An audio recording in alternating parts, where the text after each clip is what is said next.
ആദ്യ ദിനം തന്നെ ജനപ്രിയ പ്രഖ്യാപനങ്ങളുമായി വി ഡി സതീശൻ സർക്കാർ. ഇന്ദിരാ ഗ്യാരണ്ടിയിൽ പറഞ്ഞിരുന്ന 2 ഗ്യാരണ്ടികൾ ഉടനടി നടപ്പിലാക്കുമെന്ന ആദ്യ മന്ത്രിസഭാ യോഗത്തിന് ശേഷം മുഖ്യമന്ത്രി വി ഡി സതീശൻ മാധ്യമങ്ങളോട് പറഞ്ഞു. ഇതിൽ ഒന്നാമത്തേത് സ്ത്രീകൾക്ക് KSRTCയിലുള്ള സൗജന്യ യാത്രയാണ്. ഇത് ജൂൺ 15 മുതൽ സ്ത്രീകൾക്ക് KSRTC ബസ്സുകളിൽ സൗജന്യമായി യാത്ര ചെയ്യാം എന്നുള്ളത് ഇപ്പോൾ മുഖ്യമന്ത്രി പ്രഖ്യാപിച്ചിരിക്കുകയാണ്. രണ്ടാമത്തേത് വയോജനങ്ങൾക്കായി ഒരു വകുപ്പ് ഉണ്ടാകുമെന്നുള്ളത് ഇന്ദിരാ ഗ്യാരണ്ടിയിൽ പറഞ്ഞിരുന്നു. അത് ഉടനടി നടപ്പിലാക്കുമെന്നും മുഖ്യമന്ത്രി വി ഡി സതീശൻ പ്രഖ്യാപിച്ചിരിക്കുകയാണ്. രാജ്യത്ത് തന്നെ ആദ്യമായിട്ടാണ് ഒരു സംസ്ഥാനം ഇത്തരത്തിലൊരു വയോജനങ്ങൾക്കായി ഒരു വകുപ്പ് സൃഷ്ടിക്കുന്നത് എന്നും അദ്ദേഹം പറയുകയുണ്ടായി. അതോടൊപ്പം തന്നെ ഏറെ വാർത്തകളിൽ ഇടം നേടി, ഏറെ ജനശ്രദ്ധ നേടിയതായിരുന്നു ആശാ പ്രവർത്തകരുടെ സമരം. ആശാ വർക്കർമാർക്ക് ആദ്യഘട്ടത്തിൽ ഒരു 3000 രൂപ അവരുടെ വേതനത്തിൽ വർധനവ് വരുത്തിയിരിക്കുകയാണ്. 9000 രൂപയായിരുന്ന ആശാ വർക്കർമാരുടെ വേതനം ഇനി മുതൽ 12000 രൂപയായി വർദ്ധിക്കുകയാണ്. ഇതൊരു ആദ്യഘട്ടമായി മാത്രം ചെയ്തതാണ്. തുടർന്ന് സംസ്ഥാനത്തിന്റെ സാമ്പത്തിക സ്ഥിതി മെച്ചപ്പെടുന്നതനുസരിച്ച് ഇവരുടെ ശമ്പളത്തിൽ ഇനിയും വർധന ഉണ്ടാകും എന്നുള്ളത് മുഖ്യമന്ത്രി പ്രഖ്യാപിച്ചിട്ടുണ്ട്. അതോടൊപ്പം തന്നെ അങ്കണവാടി ഹെൽപ്പർമാരുടെയും വർക്കർമാരുടെയും ശമ്പളത്തിൽ ഒരു 1000 രൂപയുടെ വർധനവ് വരുത്തിയിരിക്കുന്നു. അങ്ങനെ ജനപ്രിയമായിട്ടുള്ള നിരവധി പ്രഖ്യാപനങ്ങളാണ് ആദ്യ മന്ത്രിസഭാ യോഗത്തിന് ശേഷം തന്നെ വി ഡി സതീശൻ സർക്കാർ ഇപ്പോൾ പ്രഖ്യാപിച്ചിരിക്കുന്നത്. തെരഞ്ഞെടുപ്പ് കാലത്ത് UDF 5 ഗ്യാരണ്ടികൾ ജനങ്ങൾക്ക് നൽകിയിട്ടുണ്ടായിരുന്നു. ആദ്യത്തെ മന്ത്രിസഭാ യോഗത്തിൽ തന്നെ അതിലെ 2 ഗ്യാരണ്ടികൾ നടപ്പാക്കാൻ തീരുമാനിച്ചു. ഒന്ന് KSRTC ബസ്സുകളിലെ സ്ത്രീകൾക്കുള്ള സൗജന്യ യാത്ര അനുവദിക്കുന്ന സംബന്ധം ജൂൺ 15-ാം തീയതി മുതൽ നടപ്പാക്കും. അതിൻ്റെ വിശദാംശങ്ങൾ പിന്നീട് പ്രഖ്യാപിക്കും. ജൂൺ 15 മുതൽ, അടുത്ത മാസം 15-ാം തീയതി മുതൽ KSRTC ബസ്സിലെ സ്ത്രീകളുടെ സൗജന്യ യാത്ര ആരംഭിക്കും. രണ്ടാമത്തെ കാര്യം, ഒരു വയോജനങ്ങൾക്കായുള്ള പ്രത്യേക വകുപ്പ് രൂപീകരിക്കും എന്ന് ഇന്ദിരാ ഗ്യാരണ്ടിയിലുണ്ടായിരുന്നു. നിങ്ങൾ കേൾക്കുമ്പോൾ അത് തീരുമാനമെടുത്തിട്ടുണ്ട്. വയോജനങ്ങൾക്കായി പ്രത്യേക വകുപ്പ് രൂപീകരിക്കാൻ പോവാം.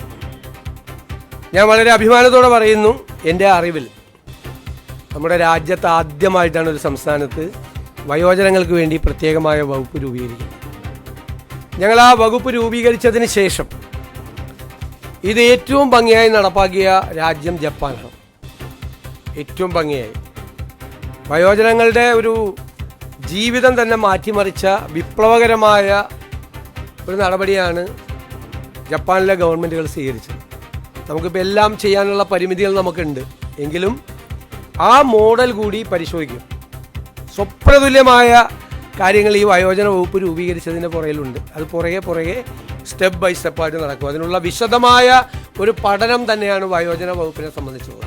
നമുക്ക് കേരളത്തിന് വലിയ താമസമില്ലാതെ ലോകത്തോട് മുഴുവൻ ഉറക്കെ വിളിച്ചു പറയാൻ പറ്റണം, ഞങ്ങളാണ് സിവിലൈസ് സൊസൈറ്റി, ഞങ്ങളുടെ പ്രായമായവരെ എങ്ങനെയാണ് നോക്കുന്നത് എന്ന് പറയണം.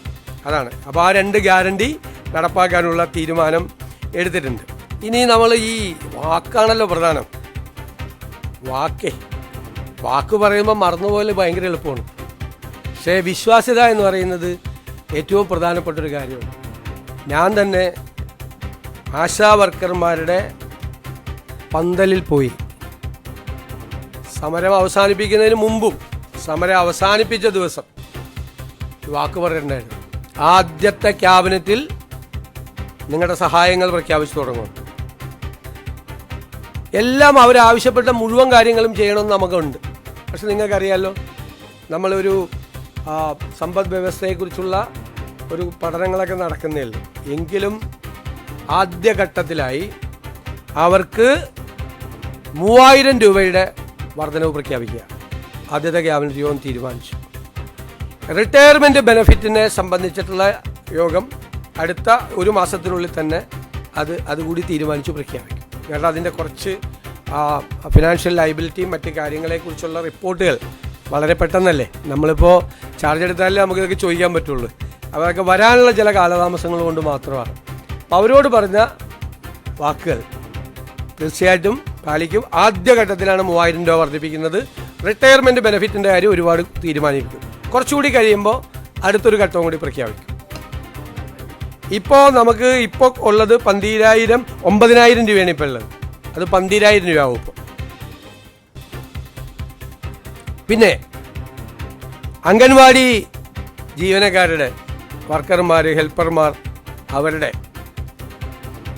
അവരുടെ പ്രശ്നങ്ങൾ നമുക്ക് അറിയാം. ഞാൻ തന്നെ നിയമസഭയിൽ അവതരിപ്പിച്ചിട്ടുണ്ട്, ഞങ്ങൾ തന്നെ നിയമസഭയിൽ അവതരിപ്പിച്ചിട്ടുണ്ട്. അവരുടെ കാര്യം മറന്നുപോയിട്ടില്ല എന്ന് അവരെ ഓർപ്പിക്കാൻ കൂടി വലിയ തുകയൊന്നുമല്ല, 1000 രൂപ അവരുടെ വരുമാനത്തിൽ വർദ്ധിപ്പിക്കും. വലിയ തുകയൊന്നുമല്ലത്. അവർക്ക് 14,500 രൂപയും 15,000 രൂപയുടെ നിലവിൽ കിട്ടുന്നത്. അതിനോടൊരു 1000 രൂപ കൂടി. സാമ്പത്തിക സ്ഥിതി കുറച്ചുകൂടി മെച്ചപ്പെടുമ്പോൾ അവരുടെ കാര്യം മറന്നുപോയില്ല, നിങ്ങളുടെ കാര്യവും ഞങ്ങളുടെ ഓർമ്മയിലുണ്ട് എന്ന പാവങ്ങളോടുള്ള ഒരു മെസ്സേജാണിത്. 1000 രൂപ കൂട്ടിയത് നിങ്ങൾ ഞങ്ങളുടെ മനസ്സിലുണ്ട് എന്നുള്ളൊരു മെസ്സേജ്, സന്ദേശം. പിന്നെ സംസ്ഥാനത്തെ പാചക തൊഴിലാളികളുടെ വേതനം വളരെ മോശമാണ്. അവർക്കും അതുപോലെ തന്നെ ഒരു 1000 രൂപ നമ്മൾ വർദ്ധിപ്പിച്ചിട്ടുണ്ട്. സംസ്ഥാനത്ത് ജോലി ചെയ്തു വരുന്ന പ്രീ പ്രൈമറി ടീച്ചർമാരുടെയും ആയമാരുടെയും ഓണറേറിയം അതും ഒരു 1000 രൂപ കൂട്ടിയിട്ടുണ്ട്. ഇതെല്ലാം നമ്മളതിൻ്റെ സാമ്പത്തിക ബാധ്യതകളെല്ലാം പരിശോധിച്ചതിന് ശേഷമാണ് ഇതെല്ലാം ചെയ്തത്. അതുകൊണ്ടാണ്, ഇല്ലെങ്കിൽ 2000 രൂപയും 3000 രൂപയൊക്കെ കൊടുക്കണമെന്ന് ആഗ്രഹം ഉണ്ടായിരുന്നു. 1000 രൂപ ആക്കിയത് അതാണ്. പക്ഷേ നമ്മളൊരു ടാർഗറ്റ് ചെയ്തിട്ടുണ്ട്. ഞാൻ പറയാം പിന്നീട് സാമ്പത്തിക സ്ഥിതി എങ്ങനെയാണ് മെച്ചപ്പെടുത്താൻ പോകുന്നതെന്നൊക്കെ. അതിപ്പോൾ ഇന്നെല്ലാം കൂടി പറയണ്ടല്ലോ. ഒരു പ്ലാൻ ഉണ്ട് നമുക്ക്. ആ പ്ലാൻ നമ്മൾ ഇംപ്ലിമെൻറ്റ് ചെയ്ത് കഴിയുമ്പോൾ ഉണ്ടാകുന്നൊരു വ്യത്യാസം വരും. അതിനൊരു ടൈം ഫ്രെയിമും ഉണ്ട് നമുക്ക്. അതെല്ലാം അടുത്ത ദിവസങ്ങളിൽ അതിൻ്റെ പൂർണ്ണമായ തീരുമാനം നമ്മൾ വരും.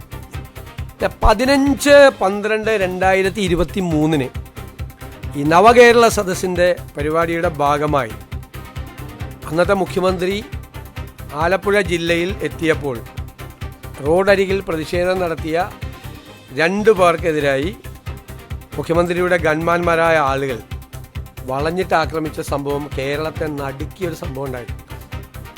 ഒന്നും മറക്കാൻ പറ്റുന്നതാണ്. അതിൽ ഇല്ലേ, നമ്മളതിൻ്റെ രാഷ്ട്രീയ പ്രതികാരത്തിനൊന്നും അല്ല പോകുന്നത്. ബഹുമാനപ്പെട്ട ആലപ്പുഴ മജിസ്ട്രേറ്റ് കോടതി നവംബർ 8, 2024 ഒരു ഉത്തരവിട്ടിട്ടുണ്ട്. എന്താണ് ഉത്തരവ്? അതൊരു അന്വേഷണം നടത്തണം, പുനരന്വേഷണം നടത്തണം.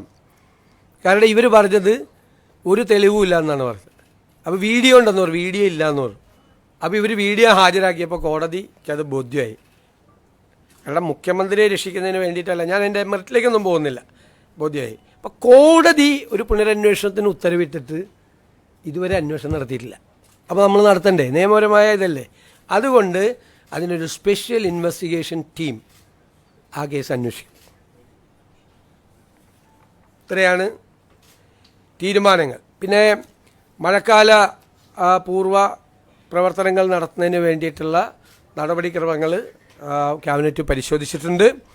അത് കുറേ കൂടി മെച്ചപ്പെടുത്തി കുറേ കൂടി വേഗത്തിലാക്കുന്നതിന് വേണ്ടിയിട്ടുള്ള നടപടികൾ കൂടി അത് സ്വീകരിക്കും. അടുത്ത മന്ത്രിസഭാ യോഗം ബുധനാഴ്ച ക്രമം അനുസരിച്ച്, ഇതൊരു കൺവെൻഷനലായിട്ട് ചേരുന്നതാണ്, അടുത്തതും അത് ചെയ്യും. ഇതൊക്കെയാണ്. അതെ, ഞാൻ പറഞ്ഞല്ലോ, അതിപ്പോൾ നമുക്ക് ഇപ്പോഴല്ലേ നമ്മൾ ഒപ്പിട്ട് ചാർജ് എടുത്തത്. നമുക്കതിൻ്റെ ഫിസിക്കൽ ഇമ്പാക്റ്റ് എന്താണ്, മറ്റ് കാര്യങ്ങൾ എന്താണ് എന്ന് നമ്മളിപ്പോൾ ആവശ്യപ്പെട്ടിട്ടേ ഉള്ളൂ. അത് കിട്ടിക്കഴിഞ്ഞാലല്ലേ നമുക്കതിൻ്റെ ഡീറ്റെയിൽസ്, ഒരു വർഷം എത്ര വരുമാനം ഉണ്ട്, അതിൻ്റെ ഫിനാൻഷ്യൽ ഇമ്പാക്റ്റ് സാധാരണക്കാരുടെ മീതെ എത്രയാണ് കൂടുന്നത് എന്നെല്ലാം ഒന്നൊരു പരിശോധിച്ചിട്ട് ഒരു തീരുമാനം അടുത്ത ക്യാബിനറ്റിലോ അല്ലെങ്കിൽ വേറെ ഉണ്ടാവും.